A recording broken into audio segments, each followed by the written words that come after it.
How's it look? I like that blazer. It's nice. Good. Should zip button this up. What are we talking about? This one? This one is what? This one we should be talking about the social media content. Yes. Who are you following? Fear versus facts. Defense mode. Historical facts. Gain in ownership. Real estate. Wasting an opportunity. Okay. Cool. Welcome back to our channel. We're back studying at the library right here. Mesh, Alice, my man. Thank you. Appreciate it. Thank you. You know what? I think if my libraries when I was younger looked more like this, I think I'd come more often. You know what I mean? I know. So good point. Yeah. So that's why, what is our new library? Social media platforms. This is where we get our information, most of us, right? You know what? It is absolutely crazy for those of you out there watching, like myself, like you who have young children. You know, it's a complete 360 from what we're told or what we know. Now, look, I was never the best student. I studied when I had to. Yeah. Other than that, I wanted to go play and do other stuff. Of course. Now we are competing with something. It's like we're competing with 24 hours a day, 7 days a week, magical kingdom, Vegas for kids. It's hard to compete with that. It is hard to compete. And also it is hard to decipher the proper information or the true factual information versus the fake ones, social media, having gains, having subscribers, having views, right? Not to quote a famous fake news. Yeah, well, fake news, right? I mean, like, so we are in real estate and Yeah. we're just trying to tie in the social media aspect and the actual truth, what is happening in the market, what is going on in the market and whatnot. So I like, it's not an advice, it's just like verify your information. DYR, do your own research. DYOR, do your own research for sure. Yeah. One of the things that I'm big on over the last few years, I've been holding true to this is, you know, the world runs on narratives, okay? And you just have to look at what is the popular narrative of the time. And the way I look at it is who is trying to benefit from that narrative, Right. okay?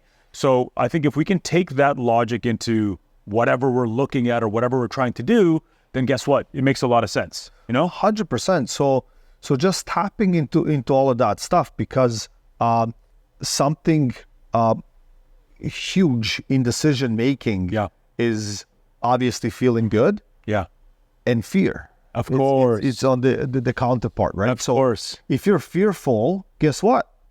You're not going to buy. You're not going to invest, right? Absolutely. So if you're constantly being bombarded with the negativity and with the negative information that keeps popping up on your feed, and that's stopping you from actually succeeding and moving on forward, then change your strategy, I think, Listen, and also don't be so rough on yourself. There is a dirty little trick that marketing tech companies in the world has been using right now, that what ends up happening is whenever you click on ads or you look at content, what's going to happen is the algorithm, which is basically like a computer program, sees that, oh, you like that. They're going to start feeding more and more content that fits what you're looking at. So take, for instance, if we're looking at stories in the world that are doom and gloom, the market's dumping, tomorrow you're not going to get these nice cat and dog feed things. Yeah, the weather is great, the sports, you're going to get doom and gloom. So you go more and more into that tunnel. So to your point, I mean, remember,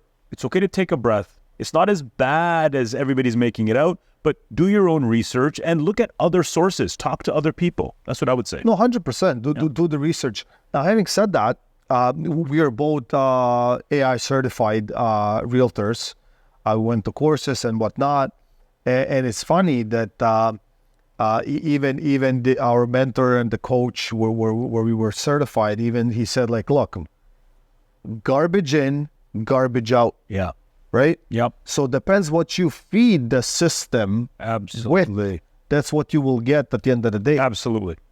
So it's something to definitely think about and definitely try to stay away from. I'm not saying stay away from bad news or stay away from stuff like that, but verify that information. See, because some of these videos, like, they make you believe like a lot of stuff. It's like you're getting sucked into a vortex or a black hole. And back in the day, if you were to rewind the clock, say 20 years ago, you would find that same type of broadcasting on stations like CNN, maybe these like, sensational. Sure. And so like, you turn it on, it's very exciting. There's always something going on. As we've kind of matured and see it for what it is, I think the best thing to do sometimes is just step away from the situation, because that information, unlike before where you had to find it in a newspaper, watch news at 6 o'clock, watch news at 9 o'clock, is 24 hours whenever you want it. So it never now it's you. coming. It never escapes you. It's coming from every angle. Yeah. And it's constant, right? Like we're being bombarded 24/7. But I'll give you a good analogy. Sometimes they say, people closer to the fire, the closer to the fire, the better it is. I do agree, like you get warmer. Yeah. But sometimes the only thing you see is that particular fire, right? So sometimes stepping away, you see what's around the fire. Absolutely. Right? So it is definitely important to verify the information and to move forward. Now, when it comes to other things, like, I don't know if it's just a human nature, but negative or negativity seems to be much more impactful than positivity. Sure. You know what I mean? Like, I just don't understand how that works. Listen, but negative news sells, right? Maybe, that's what you got to remember. Maybe, yeah. There's an old saying which is true. Like, think about this from just your personal life and whatever. If you do something good in your life, out of 10 people, maybe 3 people will find out and it'll be great. If you do something bad or rip someone off, 9 out of 10 people will find out about it. And I think that's how human nature is. And it'll multiply. Absolutely. Even if it wasn't maybe that bad, it'd become by the telephone, by the end of it, it's terrible, right? Terrible, yeah. So that's what I'm saying. So fear versus facts, that's number one. So investing in real estate, obviously, there are all these horror stories. But let me tell you, all these horror stories existed even before social media. People, they couldn't afford it.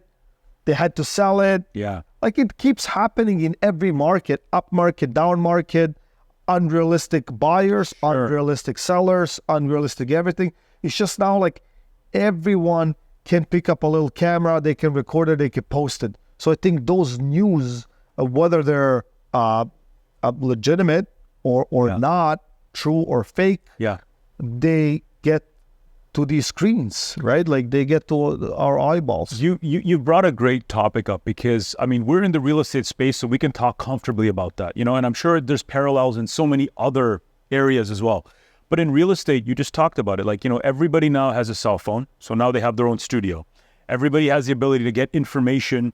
If it's AI or Chat GPT, you can write scripts, you can do all this stuff. But what I'll encourage you to understand is always interview and ask questions with the person who you're talking to. Now, if the real estate person or professional you're working with is way more excited than you are about some of these things, you got to ask yourself, what is their motivation? Yeah. What is your motivation? Explain your motivation. Yeah. And it's great. If that's your personality, amazing. Sure. But, I always like to say, look at the pedigree. How long have they been in the business? What have they done? What have they done?